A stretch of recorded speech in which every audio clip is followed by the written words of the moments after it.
Flame on, losers. We're ranking the Fantastic Four movies. It's clobbering time. Let's preface here. Fantastic Four, I've never been a fan of them as much as other comic book characters, and I collect comics, and I grew up on Batman animated TV series and Spider-Man animated TV series being the most influential kind of superhero things to me that made me fall in love with superheroes, and they're still my two favorite superheroes to this day. Obviously I consumed all like Timverse type stuff, started collecting comics, big into the Spider-Man films, X-Men films. I've seen it all, you can name it all. And with that being said, I never found Fantastic Four to be interesting, so I might be a little biased because the three movies don't do anything to really change my opinion of them. While I'm more or less in your boat right there, I more respect the four than anything. I think my whole thing is with the exception of the movies, I haven't seen much else from the Fantastic Four, from anything else. Like I'm not saying that there aren't any shows or whatever, starring the four, but I haven't really watched that many, and also their quality I've heard kind of ranges, so it's like I haven't really ventured out to go see them, but I do respect the idea of the four and what they are. So with that being said, so what do you think is, in your opinion, of the three films, what's the lowest for you? 2015's Josh Trank Fantastic Four stick. I would agree with that. That is the only one I am confident to giving it an F-.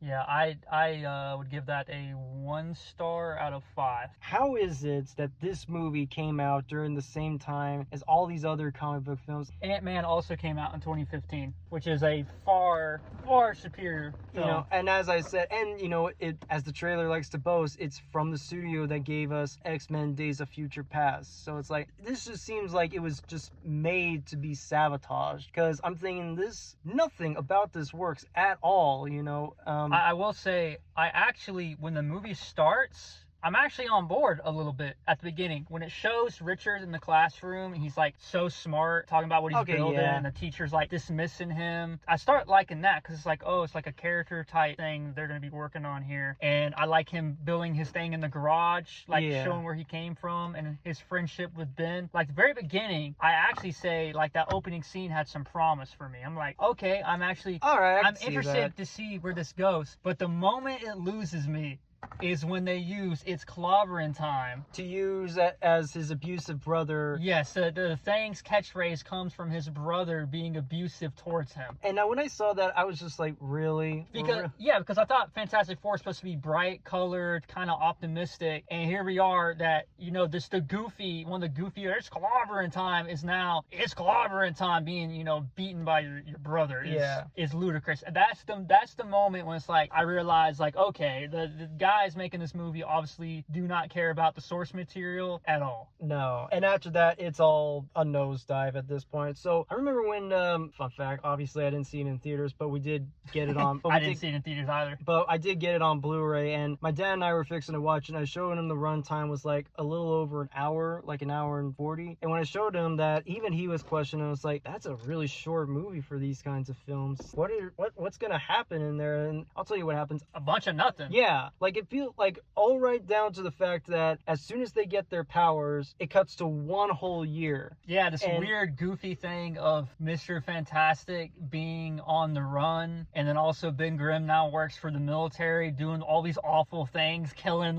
Yeah, and right when we could be spending all this time, getting to know these people, getting, them learning their powers and everything. No, just jump cuts them to a whole year after, and with the movie suffers from extreme pacing issues for sure. Big time. Which Josh Trank, says that there's a lot of studio interference, and I believe that to a certain extent. You can see like the pacing is really god awful. Big time. But also another big red flag, like I said earlier, is that Fantastic Four always seemed to me supposed to be like optimistic and bright. Yeah. And then it went into this really weird body horror thing when they get their powers. Yeah. The really goofy scene to me is Mr. Fantastic. His arms were like stretched out. Yeah. And he can't like do anything. Almost like Cronenberg kind of stuff. Yeah, it's just this weird body horror thing, and I don't think that's what people look to the Fantastic Four for. Yeah. And so yeah, pacing issues, weird body horror. Dr. Doom obviously being a huge problem in the movie as far as how he's executed. And then there's awesome lines like, oh, Dr. Doom over here, because he's pessimistic. Yeah. And it's supposed to be like a nod, like, oh, get it? Because he's going to be Dr. Doom. Yeah. It's really... But you don't need to make fun of his name. His name makes fun of itself at the same time. And then at the end, where it's like, after they save the day, I guess. in like a 5-minute fight. If you can even call it that. It ends with them, with the cheesy ass line, oh, it's fantastic. Want you say that again? It's fantastic. Oh, okay, I know her name. And they don't even say the name. They let them... to credit. And they really thought they were cooking with that, and they were not. It's really a shame because everyone in this movie are good actors. Like, they are. They like, are, big time. Kate Mara, if you've seen her in, like, House of Cards, great actress. Miles Teller. Miles Teller's a great actor. This might be controversial, but I'm going to say it. I don't think Michael B. Jordan's the best actor. I think he's a good actor. I'll say that. I think he's okay. I think he's a little bit overrated. But anyway, aside from him, I think everyone else... Jamie Bell as Ben Grimm. Like, I've seen it in The Adventures of Tintin. It's like, he's great in that one. Oh, he's great. If you haven't seen Defiance with Daniel Craig. Yeah. And Lee Schreiber, whatever his name is. And also the guy who played their dad in the movie, Kate Mara's and Michael B. Jordan's dad. He was really good. He was probably the greatest actor in that movie, in my opinion. And Doom was okay too. That he was an okay actor. He was fine until they showed. Also, the guy who played him also said that Josh Trank's version would have been a lot more better, more dark. So I don't know if that necessarily would mean it would be better than the studio version. So yeah, anything else more to say about the film? Not really. It's just that's what else can you say about that? So what would you have as your number 2 after that? It's just the Tim Story films. The Tim Story. It's pretty easy for me. I'm going to say that my number 2 is Rise of the Silver Surfer, and I think that's like a 1.5 for me. I think the argument can be made the first movie has more going for the characters as far as their arcs are concerned, whereas the second one is all about their wedding, and it's kind of nonsense. Like, I think the first one has more emotional beats than the second film does. Yeah, I probably would agree on you with that one. Yeah. A part of me wants, I think maybe just for nostalgia, because I grew up with those when they came out in the theater, I'd say maybe at best I can give it maybe a C-. I gave it 1.5 stars out of 5. I see. Fair enough. And I'm saying like C- only for nostalgia purposes. Because I do remember it. There are stuff I do remember, like, Johnny chasing the surfer. That's probably the coolest part of the movie. I do like the way Surfer looks. And the way he goes through things, like, he was really freaking cool to me in the movie. Kind of like with the Marvels, where the gimmick in that movie was like they can transport, where their different spots were. Right. I do kind of like the gimmick of that they can now switch up their powers. I think that's a fun. You can do a lot of fun stuff with that. You could say, Johnny turning into the Thing is a little cheesy, but it's like, for me it was fun cheese. It had probably the funniest moment from Jessica Alba where she has on fire. You're on fire! You're on fire! It's like the one genuinely funny moment I can recall from. I don't think I laughed at that. I don't know if there's anything in this movie that I laughed at. Whereas the first film, there was a few things that I laughed at. But this one, again, its clobbering time is used, well, this time not as an abusive thing, but it's as just a really cheesy joke. Cheesy, stupid joke. But again, I'll take cheesy joke over, my abusive brother said this when I was a kid. Right, at least it's more entertaining. And it fits more to the And then, of tone. course, you got it's a lot of goofiness going on, like Mr. Fantastic dancing on the dance floor, floor or whatever. And then the whole plot of them trying to get married is very uninteresting to me. Well, on top of being uninteresting, it's just, at some point, it just gets way too overdone, because it's like, they're talking about, the end of the world, but they have to postpone that so they can get married first. Like, you gotta be on a planet to get married first, I get it, this is your third time in, bigger shit's going down before, when you want to take care of that first. Correct. Okay, so I've always had a theory, not a strong theory or whatever, but I always feel like every Fantastic Four movie, with the exception of this newest one, always are trying their best to be like Spider-Man, or the Spider-Man movies that came before, because Spider-Man's 1 and 2 came out in 2002 and 2004. The first Fantastic Four came out in 2005, and you could tell that they really just took the idea of being cheesy, goofy, superhero stuff, but not the depth that what the Spider-Man That's Sam movies. Raimi. brought to it. Yeah. And same goes to the Mark Webb, Andrew Garfield Spider-Man films. Fantastic took inspiration from them, but in a different sense. You know, them being like melodramatic and you know dark or whatever, or grounded, I should say. But they just kind of took like all the wrong aspects of it, and it feels like this is more of that sort of thing. Yeah. One of my big problems is Doctor Doom is probably the biggest problem in the movie. Because he breaks out of, you know, his confinement, whatever, shows up, and he's, like, not even really hiding the fact that he's evil. Like, he just looks evil, and his little smiles. And again, the military guy's just like, nah, we need him. And everyone's like, nah, dude, you can't trust this guy. And, like, it'll be okay. And he only helps, he doesn't even really help them. He's there for, like, 10 minutes, and then steals the board and kills. Oh, like, it was a really lazy plot point. Yeah. And unbelievable, just to put him there to be able to steal the board. And we don't even have an idea of what Doom is even going for, what even his plan is. He just takes the board and, you know, screws off, and that's it. Like, we don't even know what's driving him at this point. At least in the first one, they gave us, they're kicking him off the board. You know, he was gonna marry to Sue Storm. That's what I'm saying. There's better plot structure in the first film to me. Fair enough. Second, it just kind of is going all over the place. And then, of course, you got Galactus. You want to call him Galactus? I call him Cloud Lactus because he is just a giant space anus and consuming the Earth. And there's the lame thing of Sue, like, dying. Yeah. But not dying. I didn't really buy it. I just kind of knew, like, oh, it's just the third act, all is lost kind of moment, or Dark Knight of the Soul, or whatever you want to call it. You know, the stakes are higher and everything, but you know she's not going to kill her. It's the second chapter of this. It's like, what are you going to really...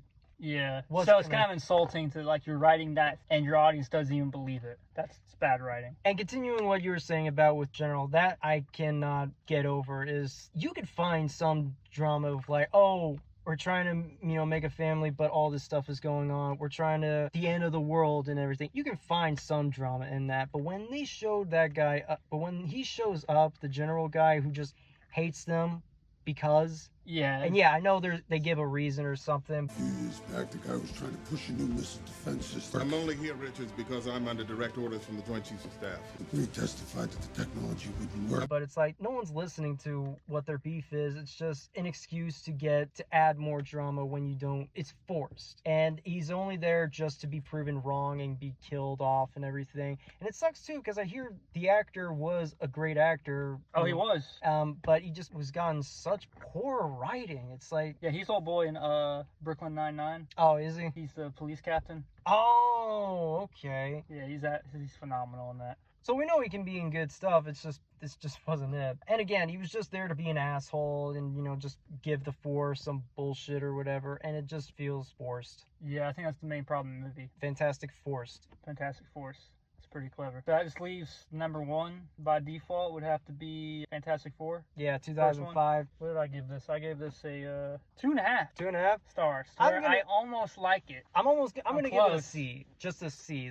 The second one was a C minus. This is just a C. Again, most of it is just nostalgia. And this movie definitely looks like dog crap compared to the second film. Even though it's only like a few years, the second one looks so much better than the first film. Given, like I said before, you know, Spider-Man came out in 2002, Spider-Man 4 came out in 2004. Fantastic Four only came out a year after that one. It's like, it just shows you just how much those first two Spider-Man looked compared to this. So I will say what I do like about the film, which isn't a lot, but I did give it a 2.5. I almost liked it, you know? And I don't have that really nostalgia because I never really watched them back then. So if I had that nostalgia factor, it would probably be higher, even though I do think like the X-Men and Spider-Man films they're better, even if I were to watch them now comparatively. But I think that the best scene of all the movies, in my opinion, where actually I felt something, one of the only times I did, is when the Thing can't even pick his ring up. Yeah. Because his hands are too big, because that's the whole Thing's character, is like he's like this monster now, and it shows you where you can connect emotionally for a minute, because it's like, oh crap, his wife just left him and he can't even pick this ring up. All because of how he looks. That's one of the good things I wanted to point out, right? Yeah. But then on the flip side of that, how dumb is it that this lady who loved you didn't even give you a chance, didn't even talk to him? No, not even a chance. She just saw him and just left. First she cried out in horror, and then she shows up later while he's saving people on the bridge to put her ring down. Yeah. What a horrible person. Yeah. How did you ever... It was never love to begin with. That's just really whack writing. They didn't even get to talk or anything. But I did like the emotional, thing of him trying to pick the ring up and him getting frustrated because he couldn't pick it up. That's really cool. I also... One good thing about these movies, especially in the first one, is that Chris Evans, I think, is the best out of everyone there. As far as, playing in his character. I do like Michael Chiklis' thing. I do like him the first. Second, he's really annoying because they give him really dumb, quippy, cheesy lines throughout the whole freaking film. I hope it rains. But the first film, he was my other favorite character. Fair enough. But I feel like he's got downgraded in the second film. But first film, him and Johnny are definitely my favorite characters. But Chris Evans chews up all the scenery constantly when he's on the screen. So yeah, that's pretty much where my positives end. More or less, I'm the same. I never got into Jessica Alba as the Invisible Woman. And they made her, of course, disappear, without her clothes. Yeah. So they kind of made her like a sex object, Yeah. Because at the time she was... A sex object? Yes. So they did that in this film as well. And I think this came out a year before Sin City as well, where she, was in that one as well.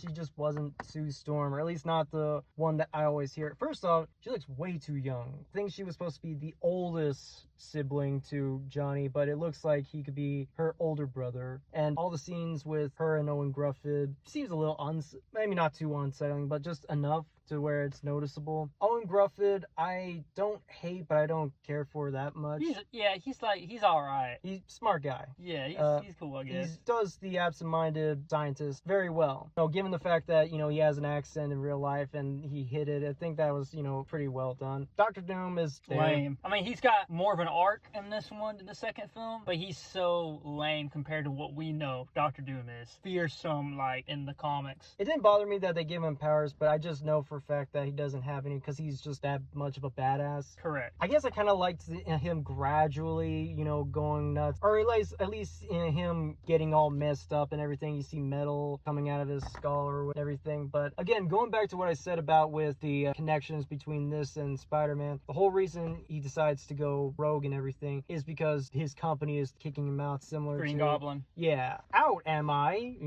That's pretty much it. And again, back to formula. Yeah, pretty much. That's pretty much exactly what you could say about this whole movie, is just back to formula.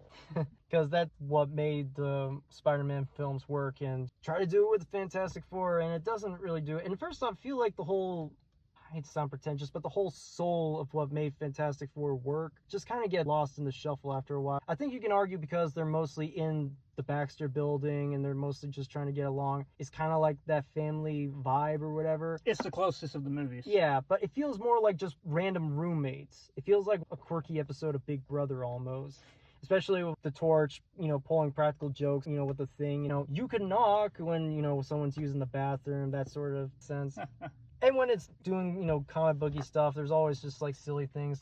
One moment that I always remember is when Doom kills one of the board members and it's a hole going right through him. You would not be able to even stand up. It's like you don't even have a spine anymore. What is going on here? Fun things to, nitpick or whatever, but... Like I said, 2.5, I think it's better than the other movies. I almost like it, but all in all, man, pretty disappointing films, so here's to look into first steps to right that wrong. Fingers crossed. Oh, and should probably preface this. No, we haven't seen the Roger Corman film. We probably might not, but who knows. Yeah, that's our takes for the ones that were released Fantastic Four movies up to now. Let us know what you think about the Fantastic Four films. What are your favorites? Which ones do you dislike? Stay safe and watch good movies.